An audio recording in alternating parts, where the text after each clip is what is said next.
Kroger Delivery has one mission: to deliver the freshest food right to your door. That's why our drivers are pros. Our trucks are refrigerated. And when it comes to low prices, we always deliver. With $20 off your first order of $75 or more, there's no better time to get in on the action. Mission accomplished. Restrictions apply. See site for details. Dish TV is of our true life, and part of living our true life is learning about our past. Passing knowledge and family history down to the next generations help those generations to learn where they came from, who they're related to, and to learn about the accomplishments of their ancestors. We've all seen the commercials on TV where you buy a kit, spit into the plastic tube, and receive a few morsels of information that need a lot more connecting of the family dots. Instead, how about hiring a true professional to help you find out your true, full family history? Dan Nelson is the resident historian of Live Your True Life Perspectives, a professional who does more than looking you up on the internet and compiling those small bits of history. He travels the country doing research about things your family deserve to know. Check out Dan's website. Go to dancestorsgenealogy.com. That's www.dancestors genealogy.com. And give the gift of your family history to your family today.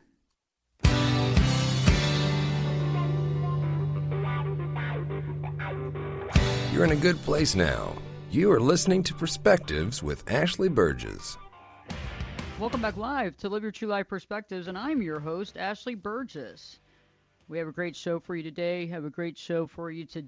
And today I want to talk about how every single relationship that we have, that we come into contact with, that we interact with, every single relationship pushes us forward to understand ourselves, pushes us forward to see ourselves clearly.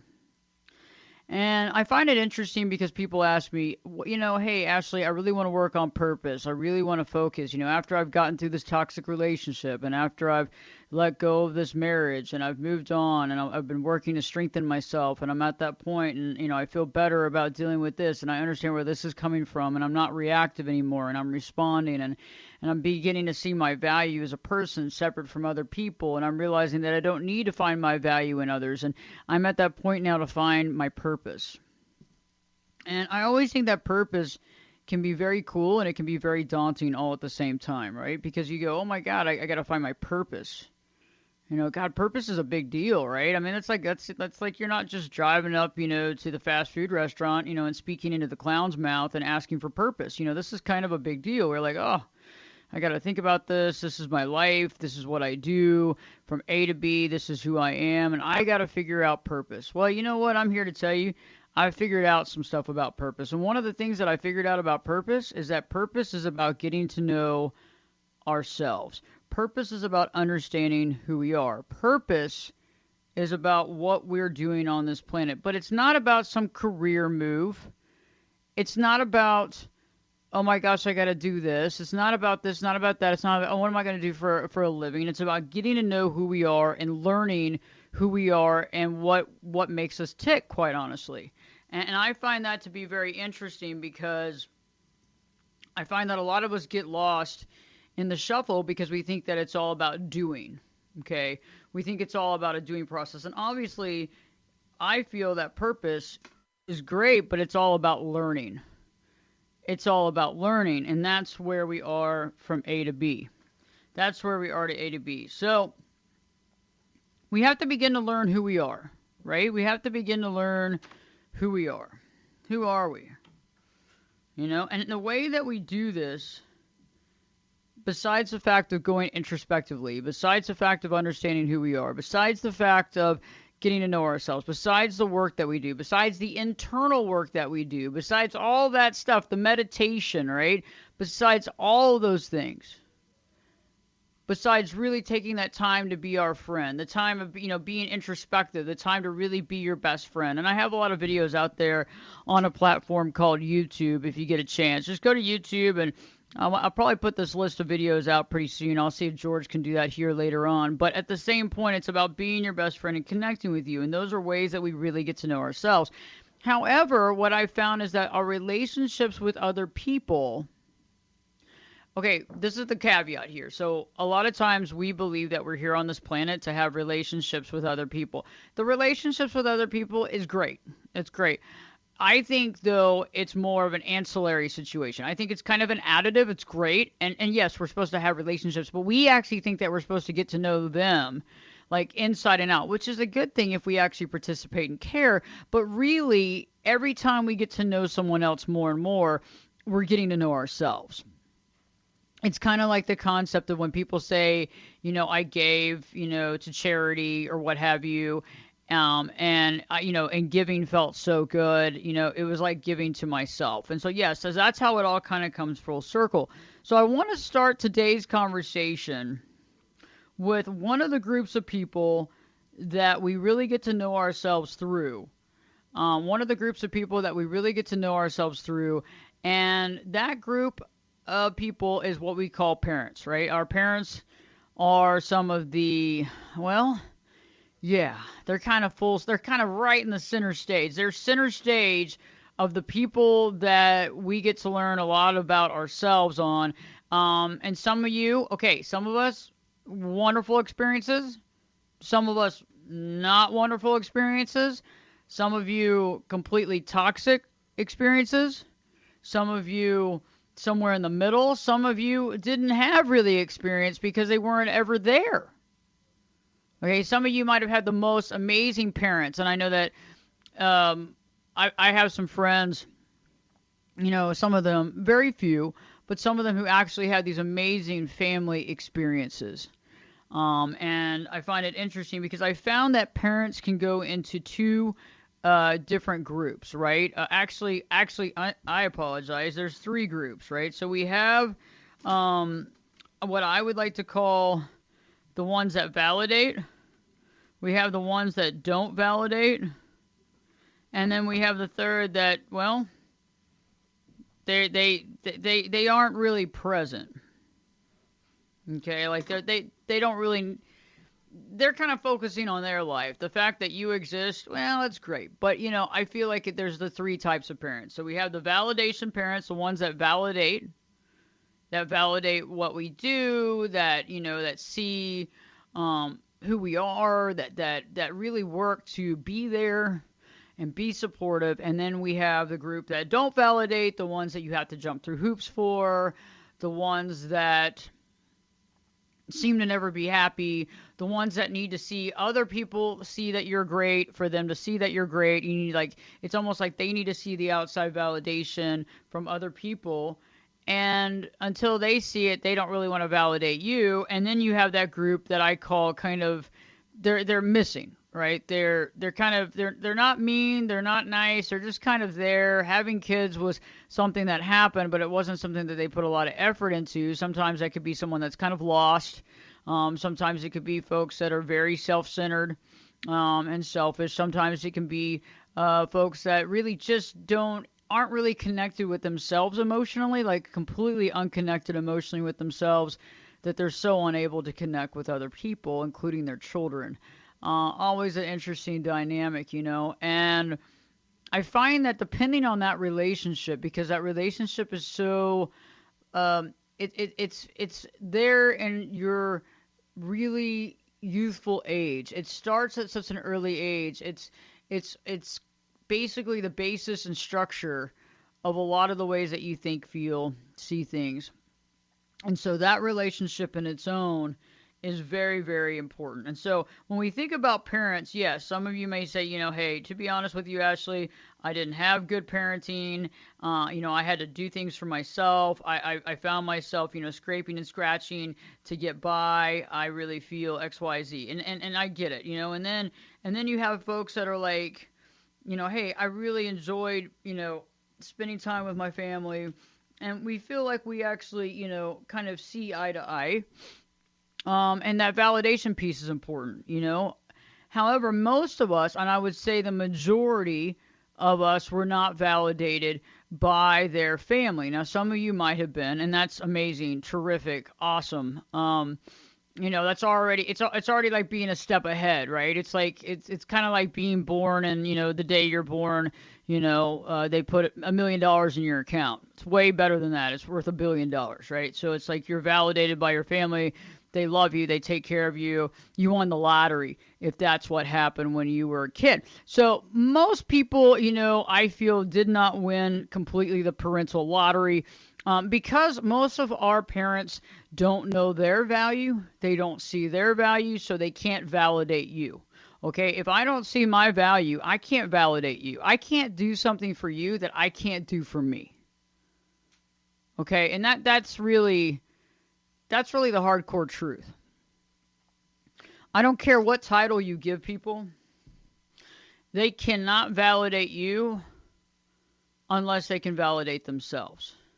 And see, that's where we go into this emotional crossroads when we talk about parents, because that emotional crossroads means, it's like when you have the word parent, mom, dad, like that automatically conjures something in your mind, right? It automatically conjures that they're supposed to be at that level. Like you don't sit there and say best friend about somebody that you don't care about. You don't sit there and say, oh, my bestie, unless it's like one of your besties. Now, some of you might go around telling everybody they're a bestie. I get it. You're politically correct. You should run for office. But, the thing is that I feel that for the most part, when we look at this parent dynamic and we see it and we understand it and we understand that validation piece is what's missing for most of humanity, we begin to see the conundrum of what we're dealing with here. Because, honestly, the system is rigged this way where it's cycle after cycle, pattern after pattern. The only way to break the cycle pattern is to have awareness and knowledge. The only way to get awareness and knowledge in the situation is to look outside of yourself and then begin to look introspectively, right? And finding someone really quick here, quite honestly, that understands the situation and has been there, done that, validated themselves, done it the right way, continues to do it, knows how to do it on a daily basis, teaches you how to do it and how you get there. That's the only way that we pass up the cycle. That's it. And so a lot of times, right, we have a lot of family members that don't want to work with somebody because they think it makes them look weak. We have folks that don't even know that this exists. We have people that don't even have an idea that validation is a big deal. Most people don't even realize that the reason why they get into toxic relationships and let people walk all over them is because they want the other person to validate them. Right there, that's it. Mic drop. I'm done. We'll be done. We're going to take a break for a while. No, seriously, but think about it. It's about the validation. If this person sees my value, then I'm good. I'm golden. But isn't it interesting how when people see our value or they validate us, it's interesting because a lot of times the validation itself doesn't matter. You know why? When you can have a bunch of people validate you and that validation doesn't seem to matter, is because the only real validation that matters is the validation of yourself. I know, it's kind of deep. I know, I get it. It's a lot there today. It's a lot to take in. I know you're like, it's Saturday and I've only had 2 cups of coffee. This is too much. But yeah, so like the parent concept, it's like, okay, I get it. But we have to sit there and yes, we have to see the problems in the system. And I know a lot of people go, well, I don't want to harp on my parents. My parents did the best they could. It's not about harping on them. It's just about seeing the truth. And then some of you might have had good ones that really did show the validation piece and help you to learn who you are. But again, each one of these relationships, no matter how healthy or toxic it was, what did it do? It actually got you to look within yourself. Sometimes some of the most unhealthy relationships in our life are some of the most powerful relationships in our life, as long as we allow ourselves to see it that way. It's all about a shift in perspective, okay? Because it's hard. It's like the concept of yes and no. Right? We want to hear, we've been taught our whole life we want to hear yes, right? But when we hear no, we're like, oh, is it because they don't like me or they don't want to do this or they, and no creates all this internal static and pain. When sometimes when we get no from somebody, it could be the absolute best thing that we ever get in our life, and it's the one saving grace. So when I return, I'm going to be talking more about the relationships that we have, how they mirror us, how we're able to learn about ourselves more, how we're able to understand ourselves more, because that's key. And we're going to go through all that. I'm going to explain the different types of relationships, how that happens, what you can do, all that good stuff. And we got a great show coming up. Also later on in the hour, Dan Nelson's going to be here live in studio.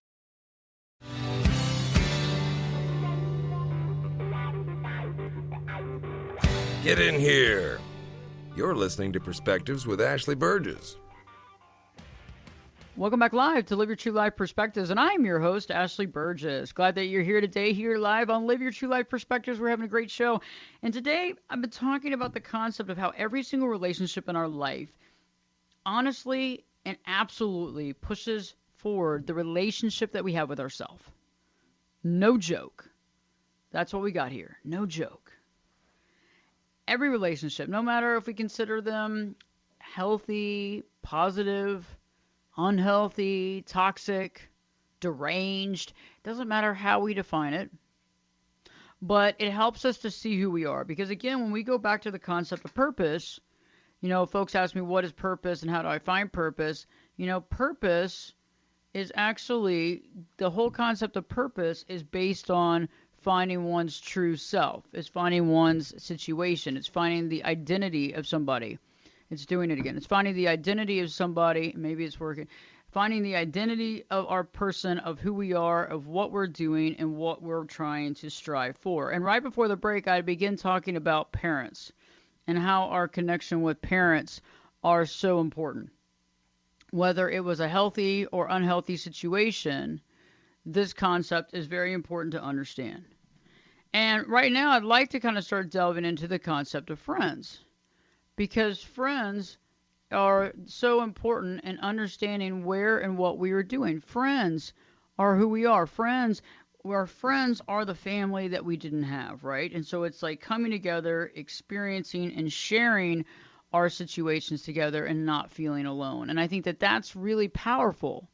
It's about having that and sharing that. And I think that we find our friends, and some of us have to clean house a lot because, maybe it wasn't the right perfect friends. Maybe we had to learn from that, because a lot of times we might find some folks that we stumble upon, but we learn from them. We grow from them. And some of the most toxic friendships you've had made you really check yourself and ask yourself, why am I in this? Why am I in this relationship? What happened? Okay, why am I in this relationship? Why did this happen? And where am I going from here? And that's always an interesting situation that I find. I find that can be very powerful. I also find that our friendships can really be quite amazing when it comes to finding some people that are not only authentic, but also understand who we are and what we're trying to do on this planet and where we're trying to go. And I find that our friends can really be that family that we've had for so long. That could be the family that we never had. It could be the family that we are walking through. It could be the family that we are really learning from that actually makes sense. I find that our significant others as well are very interesting too. Our significant others as well are very interesting too. And I find that because, that whole concept of being with somebody, living with somebody, married to somebody, is always very powerful, because we're putting somebody right into our life. We're putting someone right into the situation.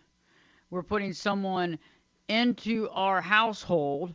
Even if you're not married, if you're living together, but you're with somebody quite a bit of time. And in that time, you get to know someone, right? But in that time, as you get to know that other person, what happens? You begin to get to know yourself. Perhaps you have some amazing experiences. Perhaps you get triggered by that other person. Perhaps somehow or not you're reactive.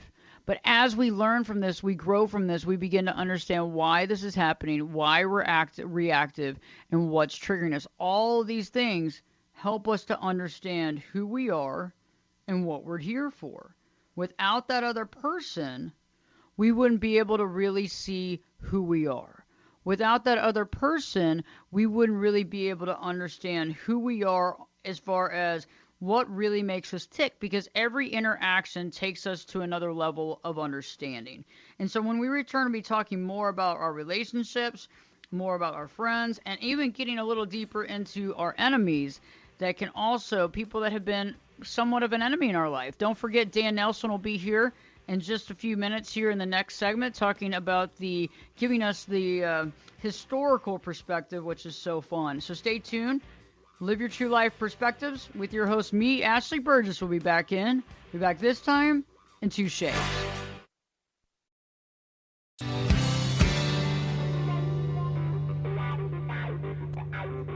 Turn it up and jump in the deep end on Perspectives. Now, here's Ashley. Welcome back live to Live Your True Life Perspectives, and I'm your host, Ashley Burgess.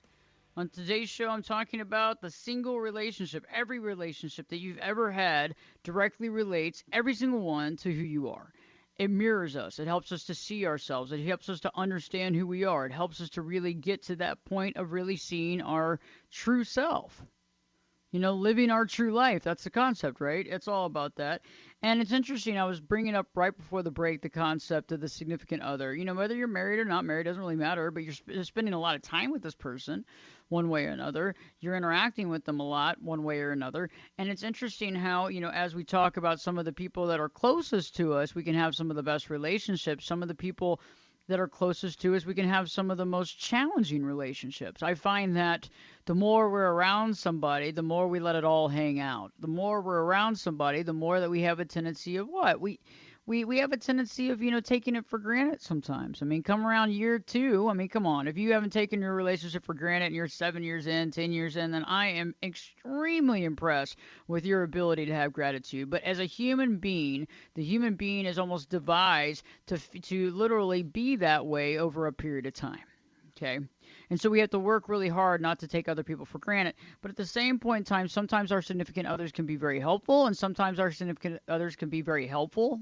You heard that, right? They can be very helpful in a way that we see helpful. They can be very helpful in a way that we see hurtful. Right? So that's a very interesting concept to think about. And if you really think about that concept intrinsically on a deep level, you begin to realize that a lot of times, even though we feel like we're in pain and agony, sometimes we have to leave that relationship. Sometimes they leave us, right? And that's the catalyst to our change. It's the catalyst to what we have to do. Like, we wouldn't have done anything in the relationship differently until they left us, right? And it's like that had to take that to have the wake-up call. Now, I have seen some relationships where neither one has left, but if you walk into the situation and you're looking at it from a separate pair of eyes, you're saying to yourself, wow, why are these people still going through this process? And nobody's opening up the lines of communication. What I've realized is the less we communicate, the more problems we have.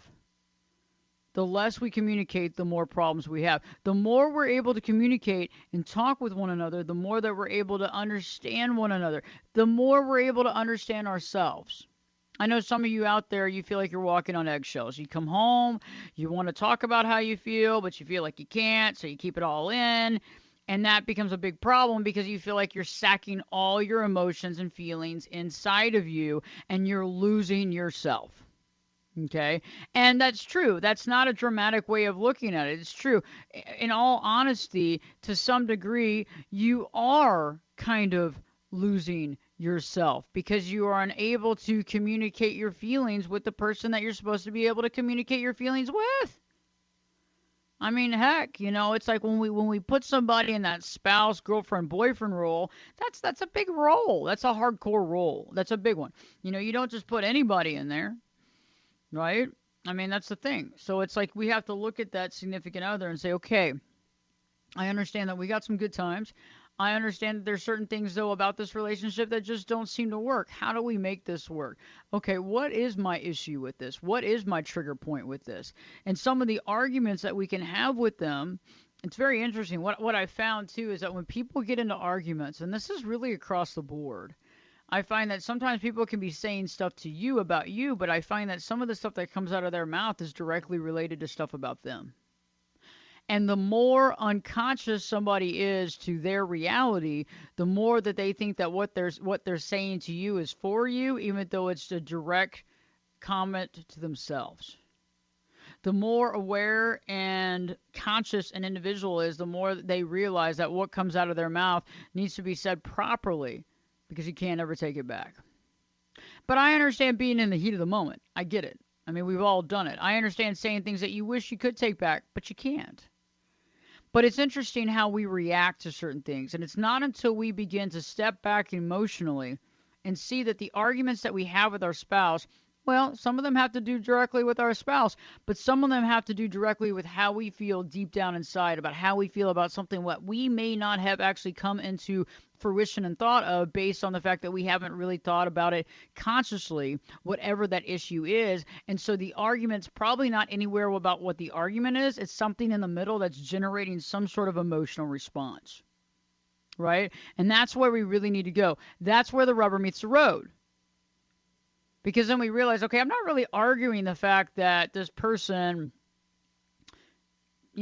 took my toothpaste. I'm not arguing the fact, and the fact that they took my toothpaste, and and they didn't tell me they took the toothpaste, and now they got the toothpaste in the bathroom, and now I know it, and they lied to me. It's not about the toothpaste. It's not about the items. A lot of times what we're holding on to is resentment, but the resentment is coming from other things in the relationship that we have to understand and determine, excavate those issues, and come out the other side, not only getting to know them and having communication, but helping us to understand us completely. And that's what I find is extremely valuable. That's what I find is powerful. And that's where we need to be at, quite honestly. I mean, that's where I feel like we have to be at. And so once we understand that, we're exactly where we need to be. So, so let's talk a little bit about, let's talk about historical perspective. I find it interesting. And we're going to talk more about relationships. We're going to talk more about our relationships. We're going to talk more about the enemies.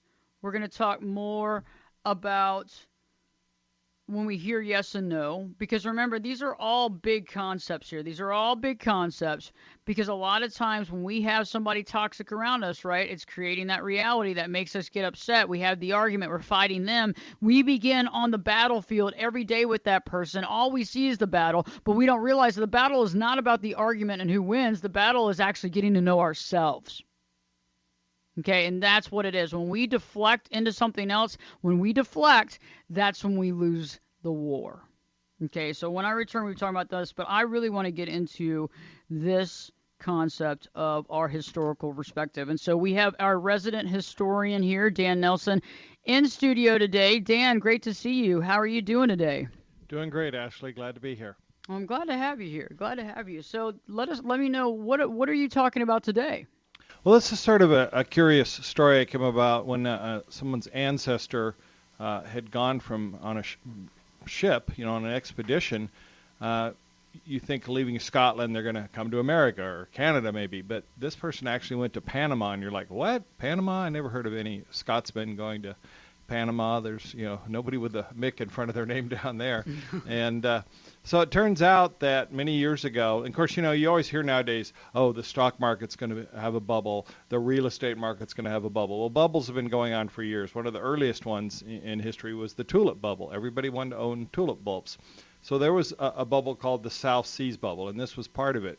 So you had all these Scotsmen and some Englishmen who got together and said, we're going to form a company, basically a Scottish company that competed with like the East India Company and other charter companies. And these companies basically had sovereign rights wherever they operated, and they didn't pay taxes for a while. So it was a good gig if you could be a shareholder in one of these companies and go out and sort of profit from the new world.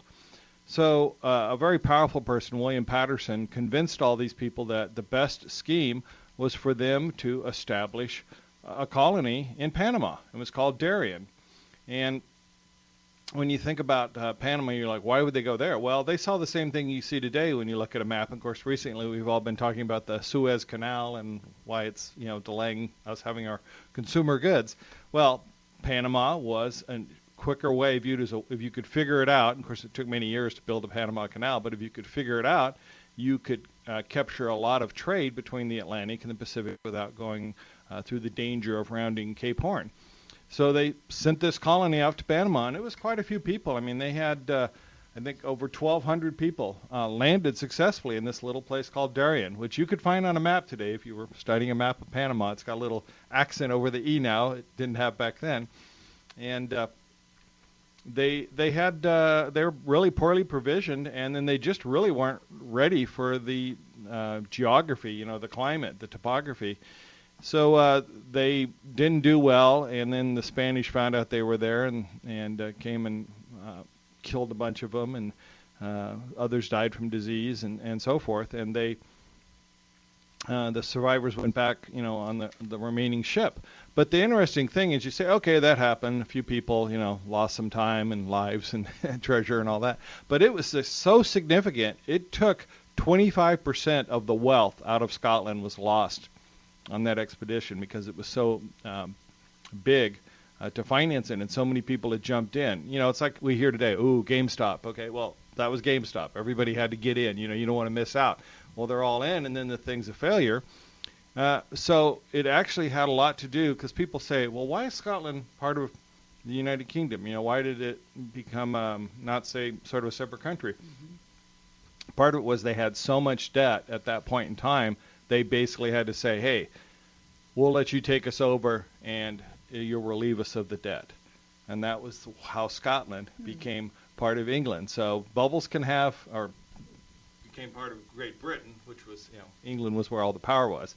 So it really tells you how, a bubble can end up turning into really some severe consequences. You can personally lose your money, but whole countries can basically go bankrupt if they get a big enough bubble. We had one, was it 10 years ago with Iceland, something like that, where basically and they've dug their way out, but countries basically get so enamored with, it's always going to get better, it's always going to be greater than it is, people don't have reserves, they just bet it all, and then it can blow up on them. So that was an early story that I'd come across there, and eventually somebody did figure out how to build a canal across Panama, but that's another story for another day. There was You don't want to go there? You don't want to go there? No, there was several hundred years in between those attempts, but people have been trying to figure out how to corner the market on trade since people started trading. It's interesting. The whole concept of history is interesting because a lot of stuff you find, though, it's pretty hard. I mean, you have to look high and low to find some of this, right? Yeah, I'd never heard this story before, and I'm a history buff, obviously, and I'd just never come across it. If it hadn't been for this person going on this expedition, and he lived, by the way, and later went to America, so let's hear it for James Christie. He was a survivor.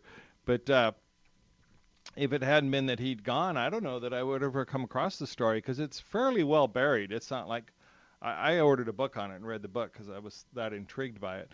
But it's not like something you come across in a class or in a textbook. It was maybe in Scotland or something. I don't know. But the rest of the world doesn't really know much about it. And it's just interesting to think of, these. It's one thing to sort of wrap your head around Spanish conquistadors going across Panama and, seeking their fortune. And we can all get that in our head because we've heard so many stories about, the Spanish in the desert, the Spanish in the jungle, basically breaking into the New World, but you don't think about Scotsmen down there with their kilts in the jungle swatting at mosquitoes. Nobody's made that movie. It's waiting to be made. Interesting. Yeah, it's waiting to be made. But that could be an interesting movie. It could be an interesting movie. No, I haven't really heard a lot of the stuff that you talk about. I haven't really heard a lot. I haven't really come across it on Google or anything like that. So I do find it pretty fascinating. It was funny listening to the show so far. I had dinner last night with some people in a network group, but the guy sitting across from me, he was talking about his parents' divorce, and he said his father's main requirement that his mother pay for him to have the History Channel on cable TV because he was a history buff and he wanted him to still have that access to history. And I thought, well, now that's pretty cool when, divorces start deciding what TV channels are going to be left. So, everybody's got to have their legacy. So I guess his dad was to make sure that his son had access to history. And to this day, he's a history buff and interested in it. So That's pretty cool. Yeah. That's really cool. And I know many of you out there listening are like, yes, my parents went through a divorce, or when your parents went through divorce, you definitely went through the divorce as well. And it depends on Yeah. how old you were, and I think the younger it depends, the older it depends, and how it affects us, right? Yep, absolutely. It's not something that the parents just do on their own. A lot of times parents think they can hide some of that trauma from their children, but kids are a lot more intuitive than we give them credit for.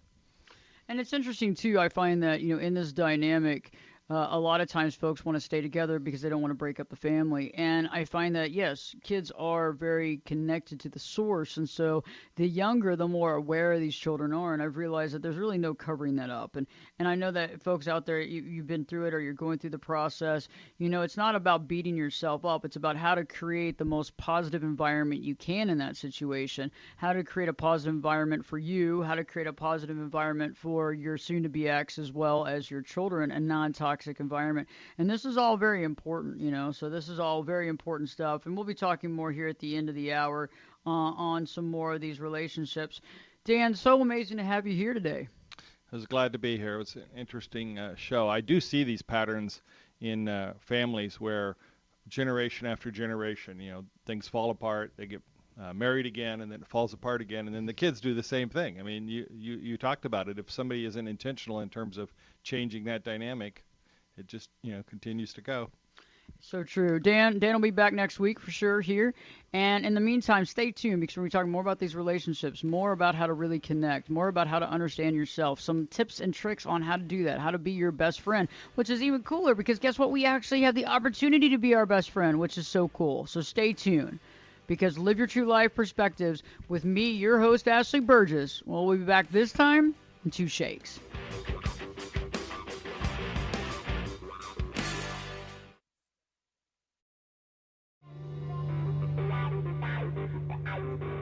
This is Jake Busey, and you're listening to Perspectives with Ashley Burgess.